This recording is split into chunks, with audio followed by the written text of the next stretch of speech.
Assalamualaikum warahmatullahi wabarakatuh. Waalaikumsalam warahmatullahi wabarakatuh. Alhamdulillah rabbil alamin wassalatu wassalamu ala asyrofil anbiya'i wal mursalin. Amma ba'du. Baik, perkenalkan Baru nama diri saya Muhammad Andriansyah dari Universitas Maritim Raja Ali Haji. Nah, di sini saya ingin sedikit bertanya kepada warga wilayah Saibinti Batu Aji Kota Batam tentang transek wilayah di sini gitu ya. Jadi di sini saya akan bertanya kepada bapak-bapak ibu sekalian tentang bagaimana sih wilayah yang kita tinggali saat ini. Dari mulai lahan, lalu status kepemilikan, dan permasalahan-permasalahan yang dihadapi. Mungkin bisa kita langsung mulai saja. Di sini untuk pertanyaan pertama, saya ingin bertanya kepada Bapak Ibu sekalian, warga wilayah Saibinti, kira-kira di sini penggunaan lahan dari wilayah ini tuh buat apa aja ya, Bu? Misalnya seperti pemukiman, lalu selain pemukiman ada apa aja di wilayah ini? Mungkin ada yang bisa menjawab. Oh gini ya, Dek. Kalau desa kita itu, desa yang kami tempati itu kan desa wilayah Binti Batu Aji nih. Nah, kalau desa ini udah kayak peralihan kota sama desa gitu loh. Jadi nggak dikatakan desa kali, nggak deso, nggak primitif. Nah, terus kalau yang saya tahu ya, yang saya rasakan di desa ini, itu perumahannya itu udah bagus gitu. Karena kan udah dekat-dekat perusahaan besar. Jadi desanya itu udah maju lah gitu, nggak kayak desa-desa yang masuk-masuk TV tuh korban banjir, enggak. Jadi desa kami ini desa yang udah dibilang sejahtera. Cuman masih ada masalah, yaitu kurangnya resapan air sama polusi udara. Kan tadi kan di desa kami ini banyak kali pabrik. Tahu lah kan pabrik ini banyak kali asapnya. Udah gitu asapnya itu asal dibuangnya aja kayak gitu loh. Jadi nggak ada solusi dari pemerintah untuk polusi udara di desa kami nih. Sampai-sampai airnya pun jadi tercemar gitu loh, Dek. Terus tapi kalau untuk tanah itu kan tanah perusahaan kan ya tetap perusahaan, dan tanah kami itu milik pribadi sama ada juga untuk perubahan gitu kayak milik umum gitu. Untuk ibu-ibu bapak-bapak yang lain bolehlah dikasih tahu sama adik kita ini.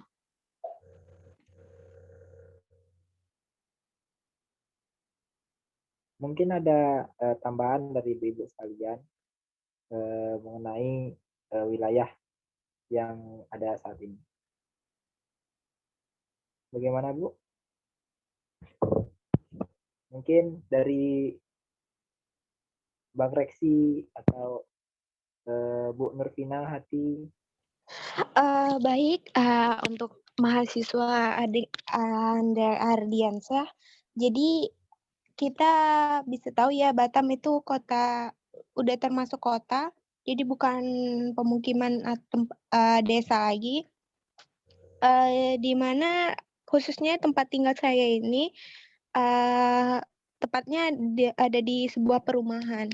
Nah, dengan fasilitas seperti adanya tempat Taman Pendidikan Al-Quran Al-Ikhlas dengan status kepemilikan itu umum gitu deh. Jadi karena status kepemilikannya umum dan dikelola sama masyarakat itu sendiri, adanya ketidakpedulian dari masyarakat untuk menjaga lingkungan. Jadi di daerah tempat saya tinggal khususnya di perumahan dan sampai dengan Taman Pendidikan Al-Quran Al-Ikhlas itu banyak sekali sampah dan sudah seperti perumahan yang padat penduduk seperti itu, adik Andre. Baik, jadi wilayah ini tuh memang udah nggak tergolong jadi desa ya, Bu ya? Karena dia Iya udah benar sekali. jadi udah termasuk perkotaan juga gitu ya. Iya, karena Di Batam merupakan kota industri ya dari Kepulauan Riau, jadi Batam bukan lagi desa. Seperti Eh, itu. Selain TPQ Al-Ikhlas atau Taman Pendidikan Al-Ikhlas itu, apa ada apa namanya institusi pendidikan lain gitu, Bu? Oh, ada. Dari jarak 1 kilometer dari perumahan saya, yang ada Taman Pendidikan Al-Quran Al-Ikhlas yang saya sebutkan tadi, itu ada fasilitas masjid dan sekolah dasar hingga sekolah menengah. Menengah pertama, yaitu SMP Negeri 19. Dengan sama status kepemilikan lahan itu secara umum, dengan kondisi jalan itu banyak jalan yang rusak karena di mana khususnya daerah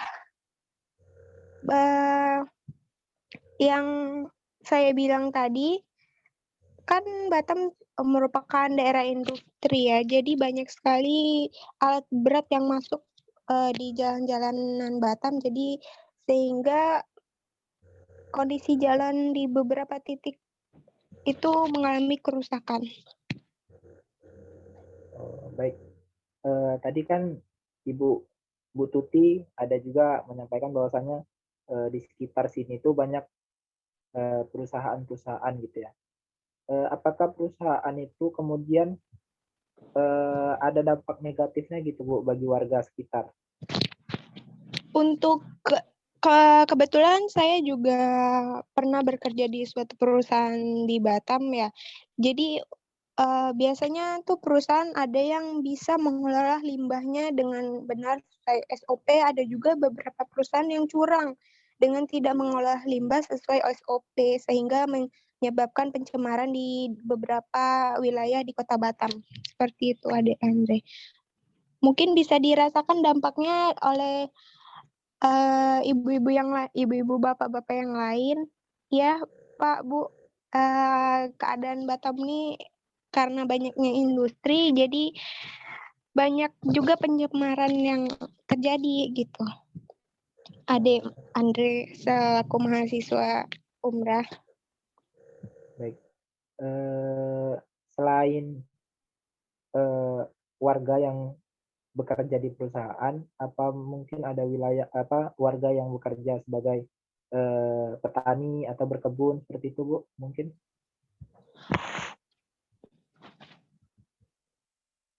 ibu-ibu lain Bu, atau Iya, untuk ibu-ibu yang lain atau bapak-bapak yang lain boleh dibantu adik Andrenya untuk penjelasan tentang pekerjaan selain di Batam ini ada loh di dekat khususnya daerah Barelang itu ada perkebunan. Mungkin salah satu dari bapak-bapak yang ada di sini yang bekerja sebagai petani perkebunan di Barelang bisa dibantu jelaskan kepada adik mahasiswa Andre.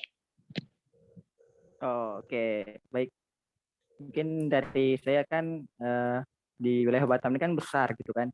Eh, udah termasuk wilayah perkotaan padat penduduk itu. Kebetulan saya sih tinggal di daerah nggak jauh dari Barelang gitu tempatnya. Jadi di daerah situ tersebut itu terdapat lahan perkebunan gitu. Lahan itu ya hanya sebatas beberapa petakan-petakan atau beberapa wilayah saja, nggak terlalu luas gitu kan. Tentu dalam lahan perkebunan itu tuh banyak warga-warga yang kayak menanam cabai, ubi, apa lagi ya, kayak jagung gitu. Kalau untuk apalagi untuk tahun baru sekarang kan, itu para warga itu ya yang laki-laki maupun yang perempuan itu sama-sama bekerja di kebun gitu.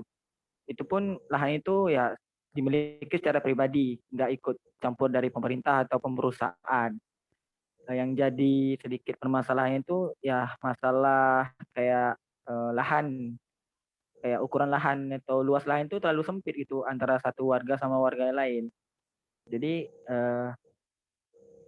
warga-warga di situ tuh hanya dapat seberapa meter atau seberapa luas saja yang untuk mereka jadikan kebun. Selebihnya itu mungkin sudah dibangun perumahan lagi. Jadi sehingga lahan perkebunan itu jadi sempit gitu. Itu sih permasalahan dari tempat saya di pinggiran dekat Barelang itu. Ya, itu demikian dari saya ya, Nah Andre. Baik, terima kasih kepada Pak Bolang, Bu Nurvina Hati, Bu Tuti, dan ibu-ibu dan bapak-bapak sekalian. Selain dari perusahaan, lalu perkebunan, sekolah, dan fasilitas pendidikan lainnya, dalam bidang kesehatan, apakah di wilayah saya Binti ini ada posyandu gitu atau rumah sakit atau apa gitu, Pak? Baik, Dek. Terima kasih kepada Dek Andre. Seingat saya, Dek, ya, karena saya ini sudah merasakan tinggal di Batu Aji, yang saya rasakan itu di daerah Batu Aji ini, alhamdulillah untuk fasilitas kesehatannya itu sudah ada, meliputi posyandu, kemudian ada fasilitas perkantoran, kemudian perusahaan, dan fasilitas-fasilitas umum lainnya, Dek. Hanya saja untuk permasalahannya yang ada di wilayah Batu Aji ini, itu meliputi seperti jikalau musim hujan besar itu, maka akan terjadi banjir. Ya karena apa, Dek? Karena itu saluran-saluran ataupun pembuangan air yang tersumbat, kemudian lahan yang sempit, dan kurangnya kepedulian masyarakat terhadap sampah, Dek. Seperti itu, Dek, yang saya ketahui di wilayah Batu Aji ini. Iya, benar yang Untuk disampaikan oleh Bang Reksi tadi. Di perumahan kami itu masih banyak loh orang-orang yang kurang kesadarannya sama mengenai tentang membuang sampah sembarangan gitu. Bahkan masih banyak loh yang membuang sampah tuh di pinggiran jalan gitu. Sehingga kayak kita jalan tuh langsung kayak nggak enak pemandangan kita gitu. Bahkan kayak bertebaran ke jalan-jalan gitu. Terus ya mungkin itu saja yang dapat saya sampaikan, Dek Andre.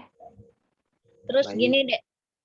Ada kok di desa kami itu ada kantor lurah, tempat kantor desa lah ya. Karena kan kalau ngurus KTP, kakak pasti ke situ.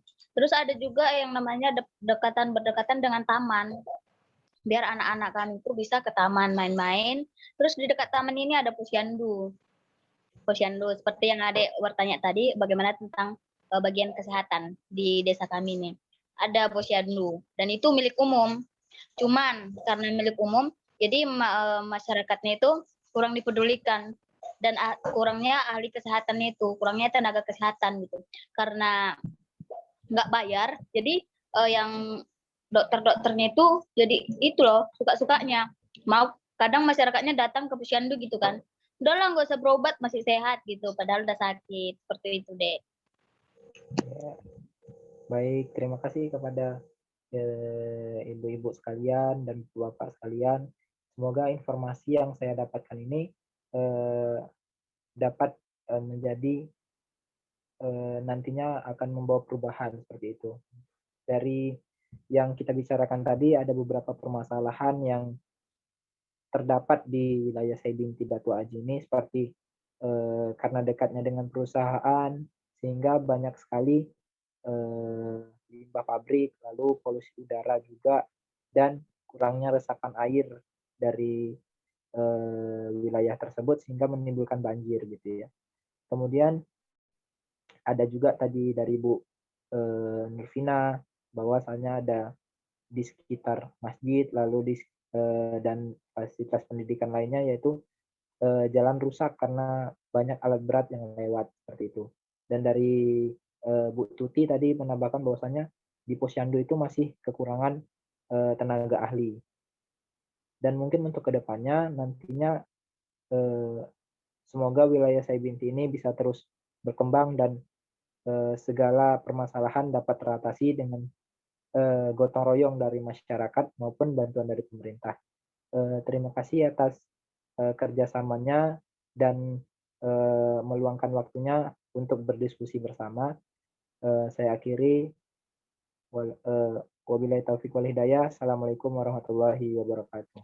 Waalaikumsalam warahmatullahi wabarakatuh. Terima kasih kepada Andre dari Umrah. Sama Ibu.